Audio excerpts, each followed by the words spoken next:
Chapitre 14, l'auteur la 24 à 30. 1 Samuel, chapitre 14, verset 24 à 30. L'auteur a pu se faire le mot de Kangina comme on a tata, moi on a pu mourir mon sang. De la nourriture avant le soir, avant que je ne sois vengé de mes ennemis. Et personne n'avait pris de nourriture. Tout le peuple était arrivé dans une forêt où il y avait du miel à la surface du sol. Lorsque le peuple entra dans la forêt, il vit du miel qui coulait. Mais nul ne porta la main à la bouche, car le peuple respectait le serment. Jonathan ignorait le serment de son père, avait fait faire au peuple. Il avança le bout du bâton qu'il avait à la main, le plongea dans un rêve du peuple, lui adressa la parole, dit, ton père a fait jurer le peuple en disant, maudit soit l'homme qui prend le peuple dit à Saoul, fais quitter son bon.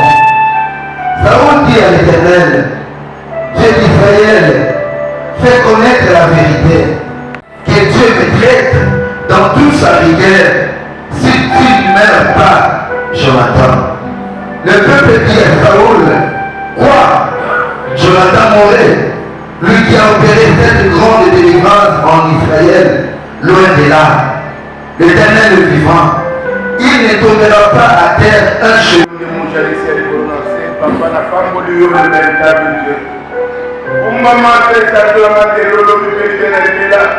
Papa na se le miel oyo Jonathan tuchaki oyo fungola ke misu oyo Saoul n'aka komisa ye kasi lokola na miel pepe kotela ki ye pe alongaki yango papa na se le miel oyo na maboko na yo yolebela kopamba yolebela kosunga kitaba medikama kitaba option na yo na kati na miel oyo nande na miel oyo bana batango na délivrance nande na miel oyo batana sur les morts bato ya résurrection kotela oyo oyetanga papa na kondimezela miel oyo oyo satana oyo bakotushe mungu na yo bikama oyo moita majana miel oyo otatambia bazambe oza kokonza bakonzi lokokolila kokuse te mpona kopambola kasi nguya na yo ya koezambe mpona nazala miel oyo elima bikamwa nazala miel oyo mokili yeba ete ya solo même poison resistaka te kasi nazala bapande na yo oyo nyonso amoni satana ebakoresiste te oyo na kombo na biso masi j'appelle ta mwana kumolo musana. Alléluia.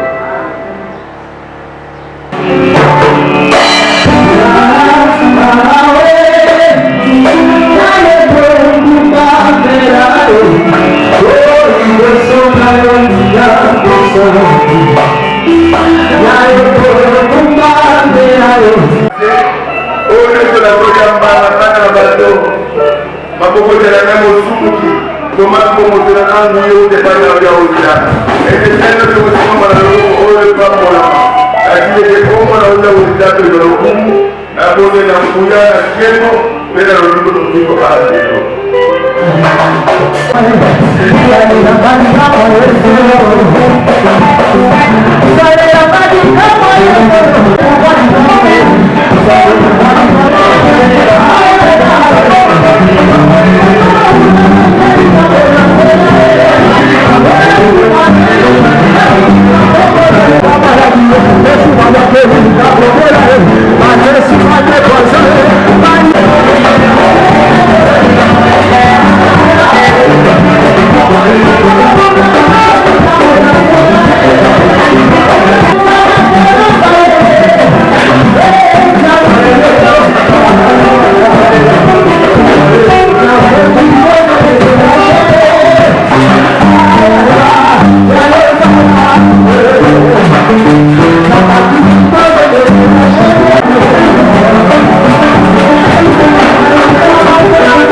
Dieu.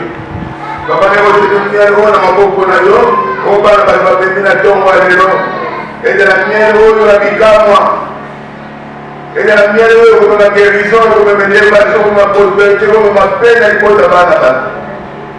Bikama unazopeleka ndani ya olo nimezopeleka ndani ya jomata obife empelaki emwake wabomona te babatike de tako olo nyano ya la peni oja na wendo ndani ya olo oja na la musala latina yake kwa mambo ya pamia kwa na ngogo na ndapeni kwa hii amona de mwande ya total tege jonata oya za duniani hata ile mwande na moja na yeye na pembe na yeye na nene esa la ngogo na kata ni moja na bendeza baba la jambo ya Dieu na bole na ngogo na yeye também na mwana demoleu contato ake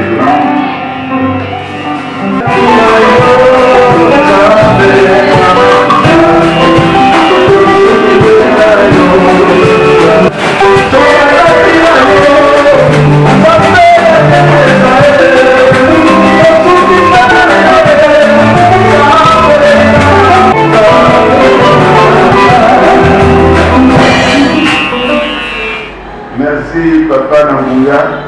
Topamboli opote tomwa lelo leki tomwa bikamwa. Pamba tola pambula misato kobetela tozo. Oite olubebisa. Kati ya solo tolo ya kona kombo na Yesu. Tikenje nyoto kusalama. Endo letaraji. Peo kumele salama jana kuya na uya uidamu. Moko na yaki kosona yuwa tono bila lenga yaki. Tikenje bali nyoto bali tika oyo. Mbula weze la benediction na kata moko na moko. Et de l'Ikamo s'opérer na dia moko na moko. Atine de kombo na moko nizambe de lokumu. Oyo to yakina bolela kimara moseka. Wakina mawapi manesemu. Wakina pasi ya kimanda la kemi. Atine de kombo na moko nizambe de lokumu. Niki tosenga na moko no jalite. Papa totiki bisale musake. Kimile la kata libota na yo. Oye mine oye bota kumona kati na biso. Na lisumbia molio mosando. Na kombo na binuba sato nzambe tata. Mwana pe molio mosando. Bibota na bana nzambe biso banzo lobia 23 kwa doke.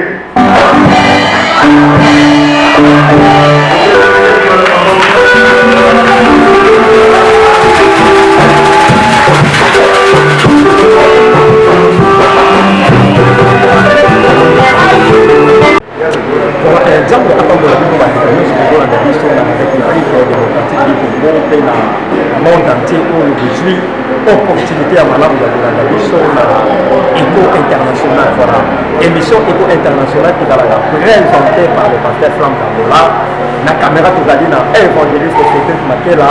L'homme valable grâce na ye nde bozotala ba image oyo touti na séminaire vraiment ya makasi malgré la pluie. Et petit mais bana ya Bethesda balobaki te baye maintenant sous la pluie tomoni bato na poli mais andimi aya séminaire parce que ezoleka kitoko lelo ezalaki 15e jour na biso ya séminaire ezalaki 15e jour na biso ya séminaire parce que séminaire osili eza problème te ata bomoni bandeko bazoleka parce que père qu'on est déployé azosala toujours service ya kosambela mpona bato lelo ezalaki 15e jour na biso ya séminaire. Awa na Bethesda Kinshasa, vraiment c'était bien passé par la grâce de Dieu. Et là, c'est là qu'il est le patriarche doyen et intervenant qui est vraiment écrit par rapport à nous vraiment dans le ça et pour voir que petit cas le patriarche doyen il faut que nous bonjour le patriarche doyen. Voilà, que c'est vraiment encore des manières de remarquer au fond de vraiment église déjà basée église c'était du bâtiment vraiment la personne de la on va pas parler il y a une inspiration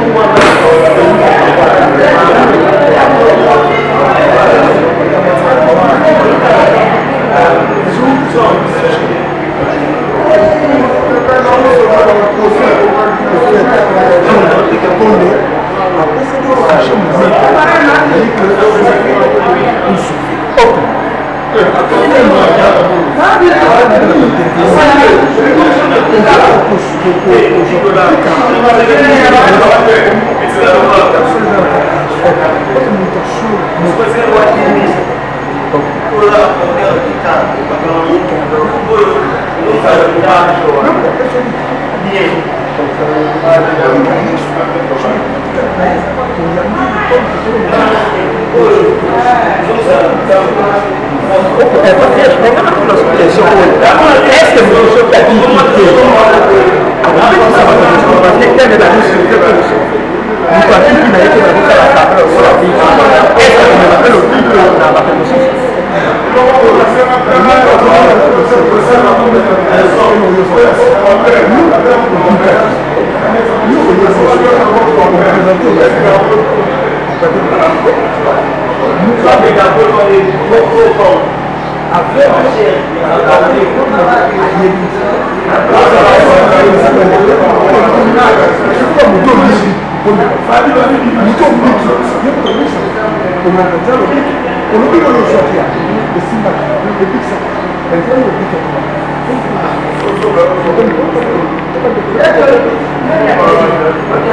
avez les doyens techniques sont à la conclusion pour la parce que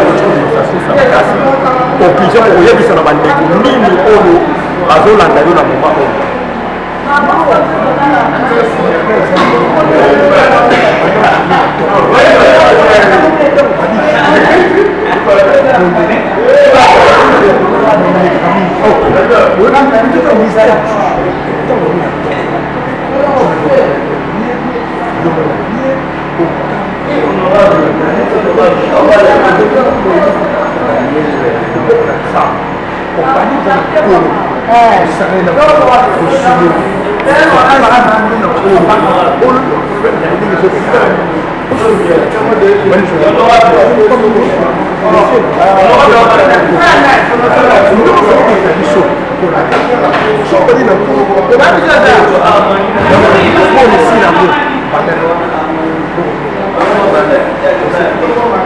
la dédicace à la reconnaissance.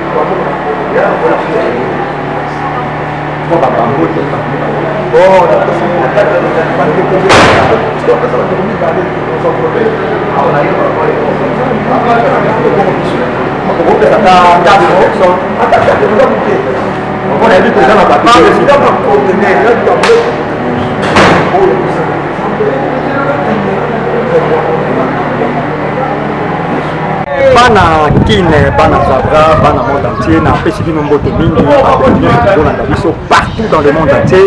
C'est votre émission Écho International. Voilà, émission Écho International. Et elle a présenté par le pasteur Flamme d'Angola. La caméra Tozalina, évangéliste Cédric Makela, l'homme valable, grâce à Yende, Bouzolanda, image impeccable. Donc, beaucoup moitié, awa Tozali, il y a église de Tezdakin. Parce que l'église de Bethesda, ils en a parlé, donc maison mère vraiment, ils en a parlé et si il y a un père qu'on est de Paris, afin de ça vraiment en solo. Tout na kubima séminaire, vraiment, na kota na ngaba séminaire, mais séminaire où ils ont les cas à Makamuzambe, azo sala, na mosali na ye, mosa oli big prophète père qu'on est de Paris, vraiment ils ont les cas là-bas. Donc à ma gauche, Nazana père qu'on est de Paris, et pourquoi on a vu noter 10 pour les années à père qu'on est de Paris. Donc Cédric Makela l'homme valable à tous les années à père qu'on est de Paris. Il y a le Belaranaï Makamami tout caté. Atambola la bami tout forme nion so bilamba kutu na parlons même pas. La gauche Tozalina père qu'on est donc ya papa. Et dit que ba sali ya nzambe mingi. Balata kombo ya père Condé. Mais il est mon voisin en personne, il est original. Bonjour père Condé de Paris. Voilà, père Condé de Paris, où ça la séminaire de l'Otomoni Babirate. Tomoni plein à l'église. Mais tant que je m'ai dit, est-ce que et ça pensa mala mundenge batebele bazaki na libanda oboyi bakoto kangi porte mais zaki plein na église. Il faut pas prendre la ndekano sur la dolanda biso. Namba pambola bino. Mais quand la porte na porte ba protocole ba na porte. Tu vas quand tu na ebité. Na monika ke na usa misana. Voilà, Père Condé a lobby à éviter et ça va yambi. Donc ça veut dire bah protocole ne va demander pour un rapport tu vois là. On appelle ici à passant Maman Bijou Condé de Paris. Vraiment on appelle ici vraiment bah salutation à Oumela. Voilà, Père Condé de Paris. Le lieu d'aller 40e jour il y a séminaire parce que dans la 30 jours il y a marathon de prière. Le lieu à 40e jour. Le lieu à 17e jour. Il y a séminaire. Na kutu komi na kati te na sio mo mo ndenge zokenda. Le bikamo zo yaka rozo bakisama na ko bakisama. Bato baza maladi bazo mona loboko na Nzambe. Ba baza na ba problème. Ba bazo tambola te na ABC pendant 12 ans. Comment ndenge ba tambola. Voilà, ndamo na sala ki wana préfère parce que ngalo ba vérité. Rien que la vérité. Donc bato basali ba 12 ans tambola na te. Il y a un premier jour dans l'église Bethesda na Kina Père Condé a tieka loboko mutumbala mo yemo kwa teleme bando sani abandi ko tambola je crois ba image ezali c'est dire maquer la l'homme valable na zolo baboé a balancer directement ba image pour libota Nzambe ba mona pour que gloire wana ezonga kaka epai ya Nzambe. Père Condé de Paris nazaka toujours na lieu nalobi lelo tozomona na ba église ebele 50 jours de miracle mais bato mpe bazokende bazobika te so ezalaka mpona nini bato bazokende me bazobika te mais bato bazoya na Bethesda bazobikaka pourquoi eza mpe ndenge etambolela bato bazokamba moni Nzambe apesa bato na bato badon badon tokokokana te tala nzoto moto eza na bilembo ebele munoko ezala na mosala nango esalaka maboko ezala mosala nango esalaka ndenge moko mpe na kati ya mosala na corps du Christ toza na bato oyo baza na onction neti nga soki asimbi moto ozosentir ke basimbi voilà père alobaka nde mingi te père atikela biso nde tolobaka nde mingi père alobaka nde mingi tolobaka mokie mpe miracle esalami voilà père Condé de Paris nayebi ke bana Paris baza ebele awa to baka bana ya Europe parce que yo simbi Europe na maboko oui na moni to kozwa une interview au simbi vraiment Europe na maboko parce que tout le monde a bana nyonso ya Europe ceux qui ba ye awa ayaka kokota awa na Bethesda na kin surtout ceux qui yo zali parce que appel nini okosala na bandeko oyo bana Paris partout au baza awa séminaire de bandaki parce que bato ba omona na te il faut s'adresser na bango ba ya o na bango nini nazobenga ke Nzambe azoutilize nga na Nzambe AVC po autilize nga na AVC lelo 6 mois anasali AVC na 5 mois mais tala ndenge nazali nazobenga Nzambe na Nzambe AVC oyo asauve nga na AVC akosauve mpe baoyo nyonso bazoya na esika oyo yango topesi te tozosauve mpo osauve na bana Paris nyonso baza na kini balanda yango soki babioki message oyo baya komona église Bethesda oyo lelo bamaka eza na oso akomi na kataruki yo 14 voilà bandeko nyonso bozolanda biso bolanda interview oyo na Flamme d'Angola TV bolanda interview oyo na Flamme d'Angola TV vraiment eza chaîne oyo yo ezozwela bino ba information na source pe ezotalisa bino ya ngo voilà Père Condé de Paris nayebi ke yo tozwaka ota mingi te parce que oza na makambo ebele ya kosala ozala makambo ebele ya kosala baservice na ndaka bango est-ce que ndenge naloba selon ndenge yo ye awa ndenge yo ye awa na temps oyo osali parce que non okoki un mois te banda yo ye